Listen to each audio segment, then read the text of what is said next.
O 25 de Abril, vivido pelos séniores e questionado pelos jovens, este ano em formato online, é uma iniciativa da Rede de Bibliotecas da Nadia. A ação foi gravada a partir da sala de aula do Estado Novo, recriada no Centro Escolar de Paredes do bairro. Pretende-se, através do testemunho da ex-professora primária Natália Seabra, de 76 anos, residente em Ancas, e da intervenção de alunos dos estabelecimentos de ensino do concelho, mostrar aos jovens qual era o contexto do país antes e depois do 25 de Abril, com uma maior incidência no sistema de ensino. Olá a todos, bem-vindos. Eu chamo-me Natália, sou professora há muitos anos e também já reformada há muitos anos. Agradeço a oportunidade que me deram de estar aqui, de poder partilhar convosco pelo menos algumas vivências e se calhar até alguns conhecimentos, e estou à vossa disposição. Esta sala, quando eu entrei aqui, fez-me lembrar a sala que eu pisei pela primeira vez quando tinha 7 anos de idade, 1951, uma data bem atrasada, mas que realmente eu encontrei aqui coisas que me falaram dessa época. Tanto o mobiliário me diz alguma coisa nesse tempo em que eu era aluna, como me diz também ainda, anos mais tarde, já quando eu era professora, também ainda encontrei parte deste mobiliário.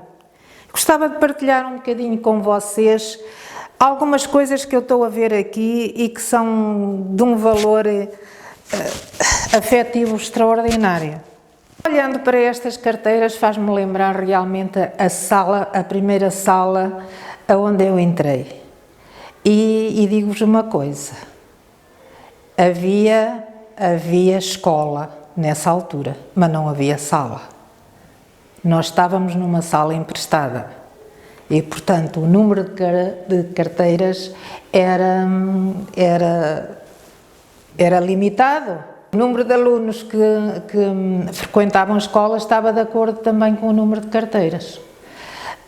Isto no meu primeiro ano. Depois, no segundo ano, já fomos para uma escola nova oficial, já as coisas eram um bocadinho melhores, mas essencialmente o material foi mudado daquela sala para a escola e então eu posso falar do material porque realmente o material era o mesmo.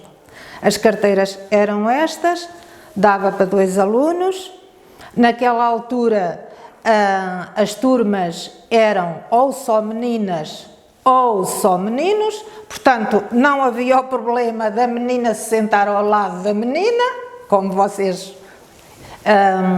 facilmente podem entender, e materiais que eu estou a ver aqui que eu já não via há tanto tempo.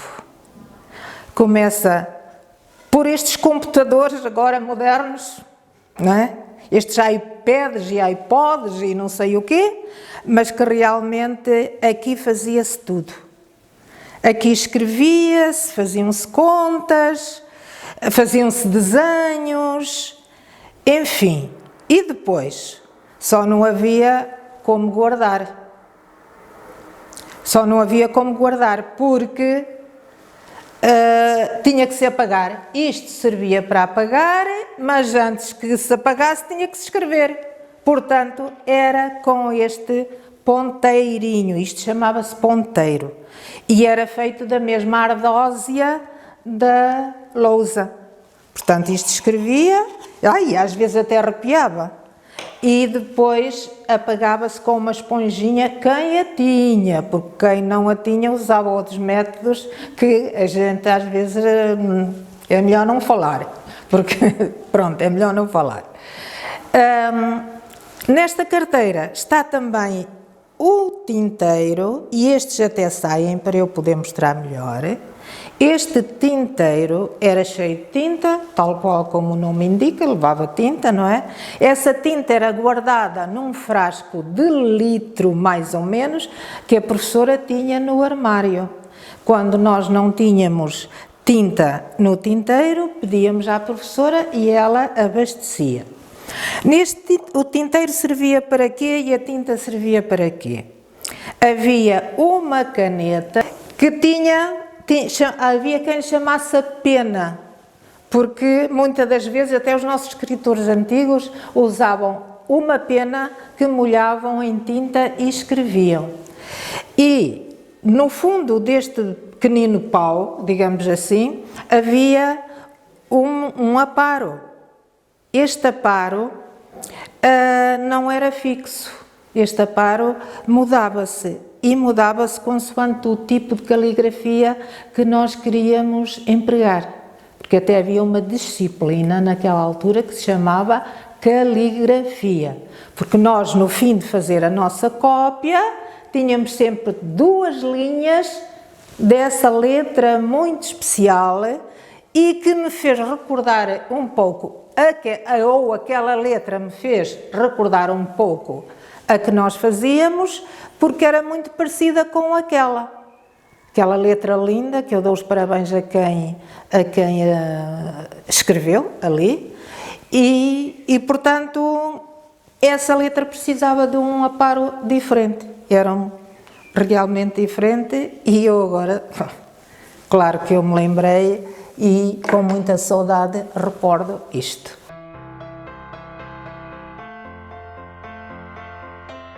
Aqui para estes 2 móveis que nós chamávamos caixa métrica e que eu acho que ainda têm o mesmo nome, não é? Esta caixa métrica tinha no seu interior todas as medidas de capacidade, tanto de sólidos como de líquidos, tinha transferidores, tinha os sólidos, que eu acho que não vale a pena mexer, porque penso que toda a gente conhece essa parte, o metro articulado, etc. Mas há dois utensílios aqui, 2 coisas que realmente eu acho que já não é da vossa época e que eu gostava de mencionar, porque eram da minha, sobretudo dos primeiros anos da escola primária. É este aqui. Não sei se alguém tem ideia do que será isto, mas isto é apenas um protótipo do estere. O que é o estere? O estere era uma medida de lenha, era uma medida cúbica. Isto, como eu falei, é um protótipo, portanto, isto representa uma medida muito grande. Está aqui representada desta maneira porque não poderia ser no seu tamanho natural. Mas a mim ensinaram-me que 1 metro seria mais ou menos esta medida, do meu ombro à ponta do meu dedo. Agora imaginem o que é isto em largura, altura e comprimento. Essa medida chamava-se estere e era a unidade das medidas de lenha. Por isso metia-se a lenha lá para dentro e quando estava cheio tínhamos 1 metro cúbico de lenha. Havia também isto que nós chamávamos a cadeia do agrimensor ou a cadeia agrimensor só. E isto servia para quê? Estes ferrinhos todos desarticulavam-se, estendia-se, isto tem 1 hectómetro, são 100 metros, e servia para medir os campos, quem sabe até o recreio da escola, eu sei lá, mas simplificava de certa maneira a vida a quem fazia essas medições, porque mais tarde vieram as fitas métricas, já com os 100 metros e tal, mas pronto, naqueles primeiros tempos era isto mesmo que existia.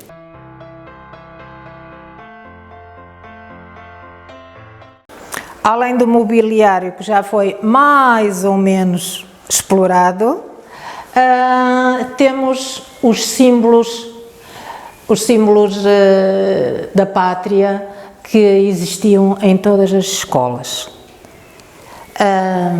Em qualquer sala onde nós entrássemos, nós deparávamos com o crucifixo ao centro, com a figura, o retrato do Presidente da República e o retrato do primeiro-ministro. Não eram verdadeiramente estes três os símbolos nacionais, porque os símbolos nacionais são bandeira nacional, hino nacional e o Presidente da República. Esses sim. Depois a seguir estão estes, que eram figuras muito importantes. A figura mais importante para mim, se calhar naquela altura para todos, era a cruz, Cristo crucificado. Nós até tínhamos na nossa sala um altarzinho por baixo com 2 vasinhos com flores. Depois, a seguir, temos então o Presidente do Conselho de Ministros. Esta figura foi uma figura incontornável, eu tenho que dizer qualquer coisa sobre ele. Foi uma figura que entrou para o governo em 1928, só saiu em 1968, portanto 40 anos que esteve no governo. E se quiserem uma opinião pessoal, que eu se calhar até tenho que falar mais baixinho, passo a expressão, é assim, este senhor foi muito bem-vindo e fez muito bem por Portugal. Só que depois podia ter aberto mais a mão e ter feito o povo mais feliz. Não o fez, a história é que o julga e por isso aí já não vou dizer mais nada.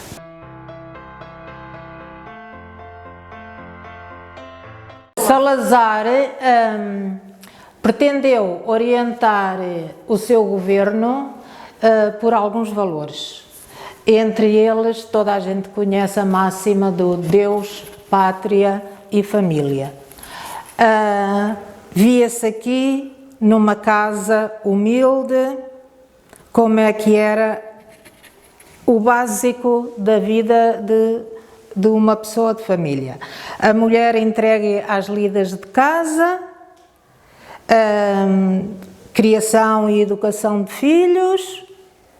O pai laborava de manhã até à noite para ganhar o sustento da casa, mas era uma família, era a família típica, mas era uma família que vivia com muitas dificuldades.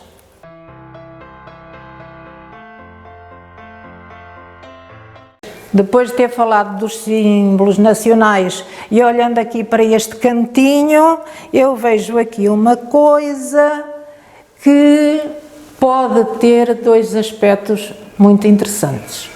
Vocês não a conhecem, pois não? Eu sei lá que não, e por um dos aspectos que também nunca a venham a conhecer. A função deste ponteiro, era assim que se chamava, era precisamente para apontar as matérias que se iam escrevendo no quadro. E a função dele devia ser só essa, mas às vezes não era. Às vezes era sacudir o pó, e não só, que havia na cabeça dos alunos. E esse aí é que era o mal da fita, era esse. Mas pronto, é um elemento importante. E olha, eu vou-vos dizer uma coisa, não era... a professora era uma pessoa muito respeitada, muito mesmo, mas também este objeto não era uma coisa imposta pelo regime, nem por nada. E eu digo-vos porquê. Porque quando vinha um inspetor à escola, que acontecia às vezes, verificar se os programas estavam a ser dados, se havia alguma anomalia, estes objetos e outros parecidos com este desapareciam. Desapareciam da sala, não havia lá nada disto. Além da vara existia a régua, e havia uma mítica menina de 5 olhos. Eu nunca a vi, Mas, no entanto, eu sei que ela existia, que havia escolas que tinham essa menina de 5 anos. E sei que muita criança, às vezes, era castigada e os castigos eram desmedidos. Portanto, o castigo era muito maior do que a culpa da criança. Aliás, pôr culpas numa criança, eu acho assim um bocado... A criança é espontânea. Mesmo até ao não cumprir... Já faz parte, há outras maneiras de lhe dar a volta, sem o castigo físico. Eu fui sempre contra o castigo físico.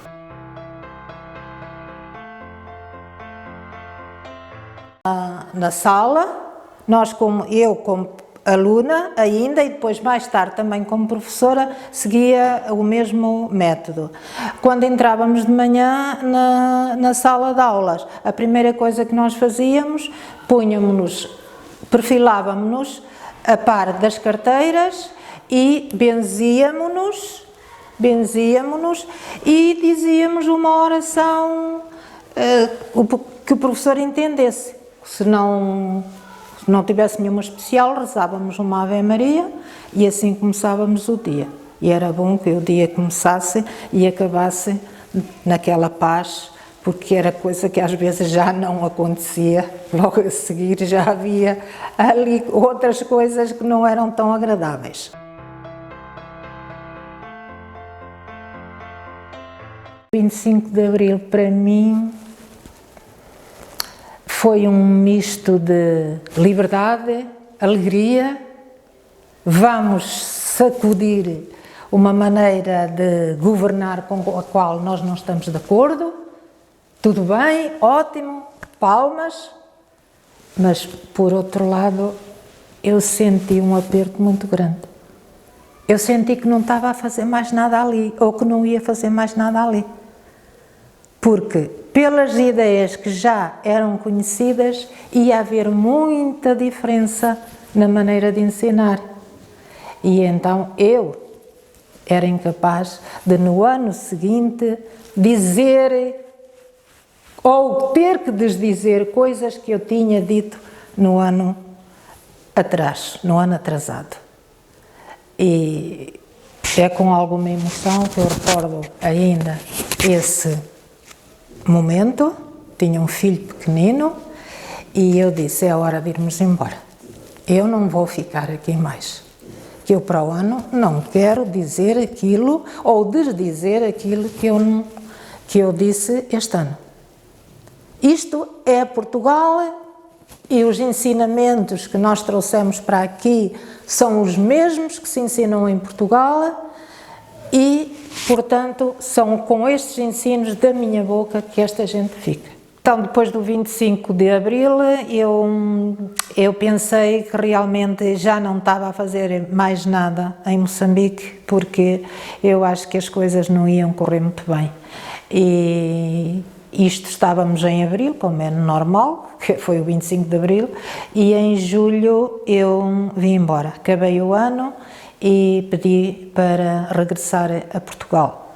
Trouxe o meu filho, que era a coisa que mais queria na vida, claro, e vim com o meu marido. Deixámos ficar tudo, até porque as pessoas diziam que nós nos precipitávamos e que não tínhamos nada que vir, que parece que vínhamos a fugir e não sei o quê, mas o que é certo é que quando eu cheguei a Climane, portanto vinda de Mocuba, e depois mais tarde a Lourenço Marques, já vimos as movimentações muito não sei muito bem explicar, mas já não se augurava nada de bom. Nós já viemos no último barco para a metrópole, trouxemos as nossas coisas, algumas, porque o barco veio direto de Climane e descarregou no outro, porque as coisas que estavam lá para embarcar já nenhuma veio. Isto foi só a abertura de um parêntese para dizer como é que as coisas lá já não estavam também a ficar muito bem. Acho que foi uma decisão muito acertada, eu vim passado maio, junho, julho, portanto passado 3 meses, e quando cheguei cá concorri concorri, fiquei numa escola do Distrito de Aveiro, Oiã, foi a escola que me acolheu, e foi um período complicado. Esse período, primeiro que se assentassem as ideias, foi muito complicado. Os conteúdos, mesmo na escola, os conteúdos os livros, era tudo muito artificial, muito vago. Mesmo as pessoas andavam ali a aprender, não sei muito bem, mas não foi uma altura nem boa nem para os professores nem para os alunos. Depois, mais tarde, as coisas começaram a correr melhor e pronto, e continuamos. Encontrei ainda algumas salas como eu as tinha deixado praticamente antes de ir, outras já mais modernas, mas de um modo geral tudo assim. O país estava numa efervescência incrível, havia revoluções por tudo e por nada. Nós assistimos, portanto, viemos em julho, assistimos ao 25 de novembro, aí para quem não sabe foi o consolidar da nossa democracia, foi o 25 de novembro, não foi o 25 de abril.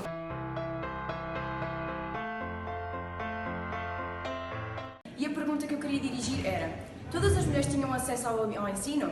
E que tipo de cursos superiores as mulheres poderiam tirar? Ora bem, em princípio, antes do 25 de abril e muito antes, nem todas as mulheres tinham acesso ao ensino.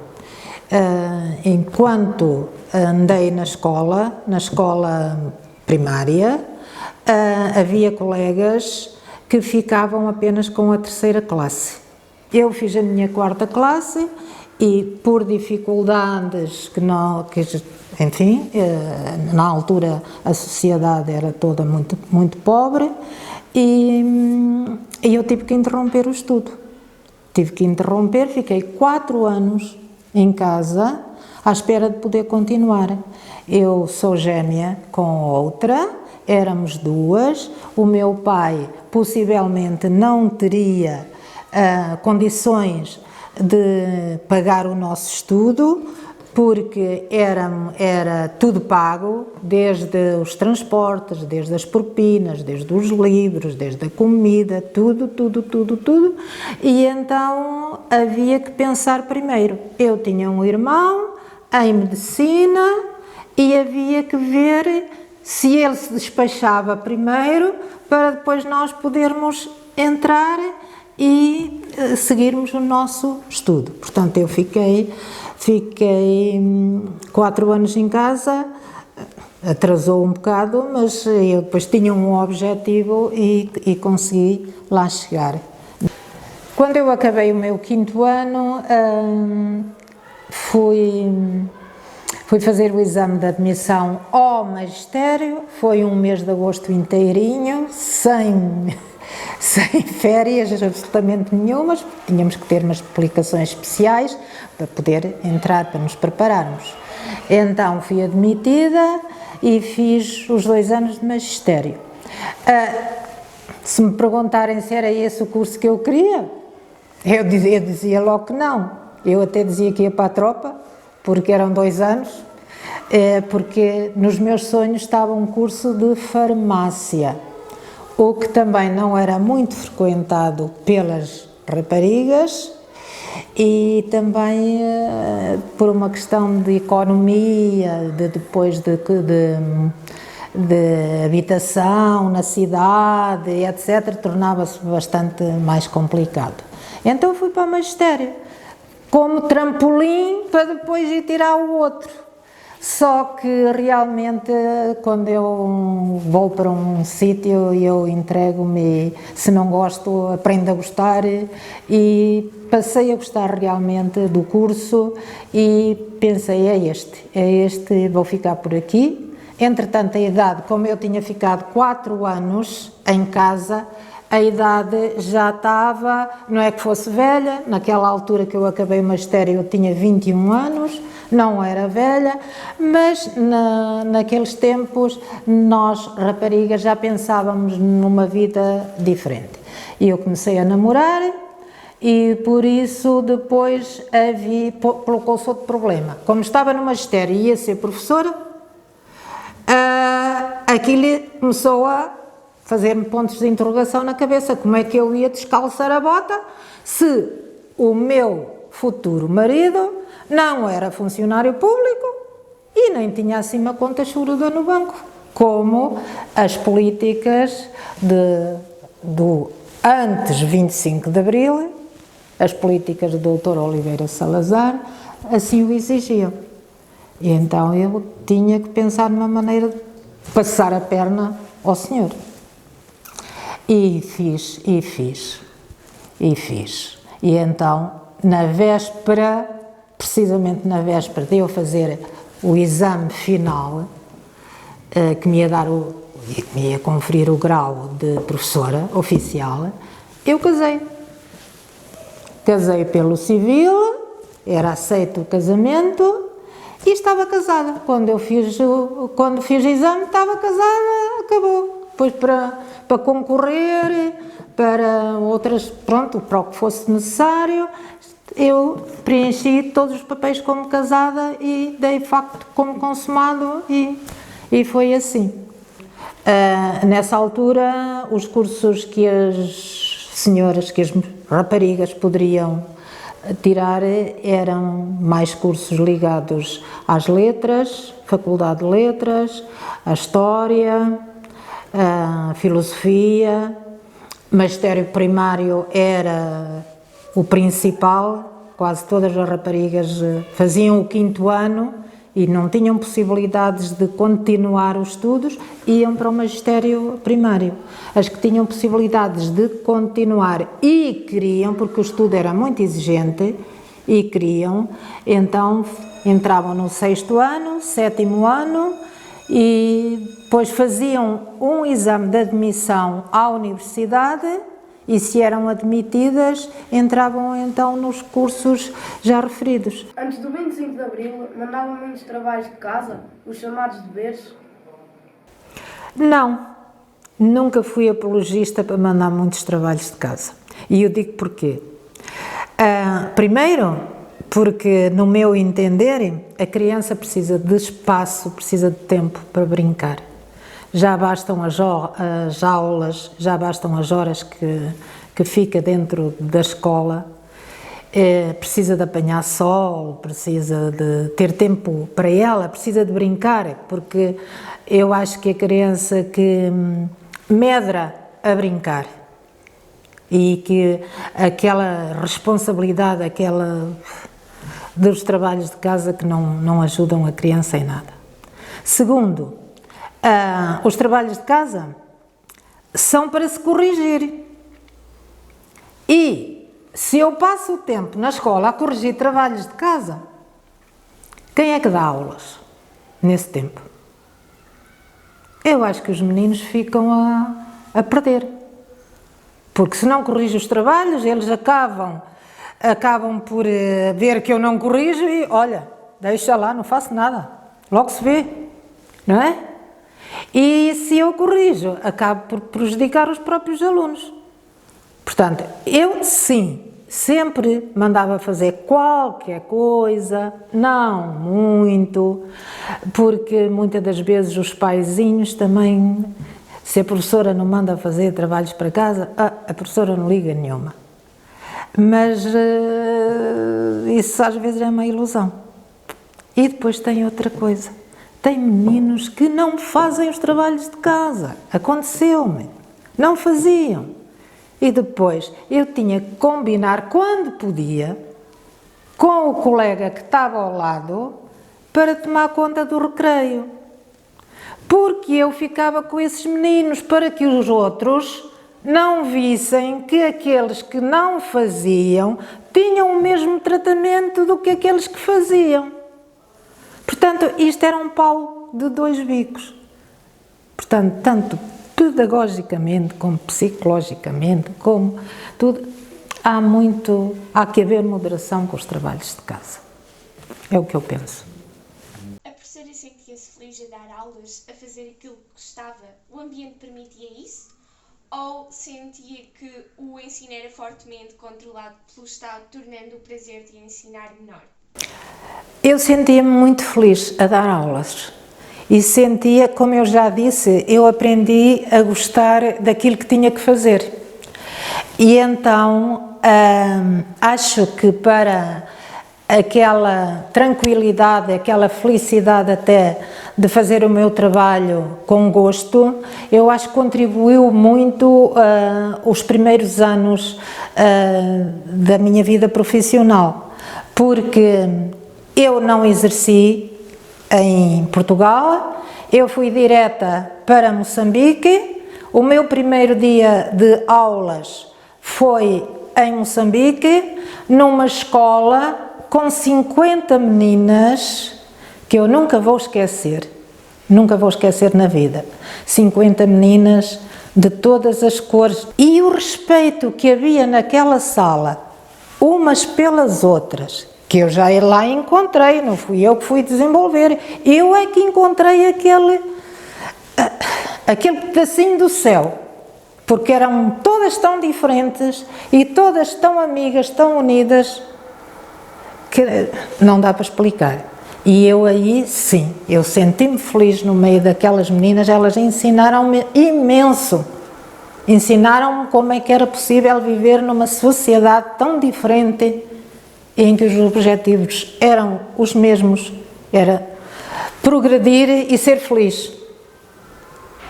E por isso eu não sei se já respondi à pergunta, mas sentia-me muito bem. Não senti de maneira nenhuma, não me senti pressionada, até porque o ensino em Moçambique talvez fosse um pouco mais aberto, menos controlado.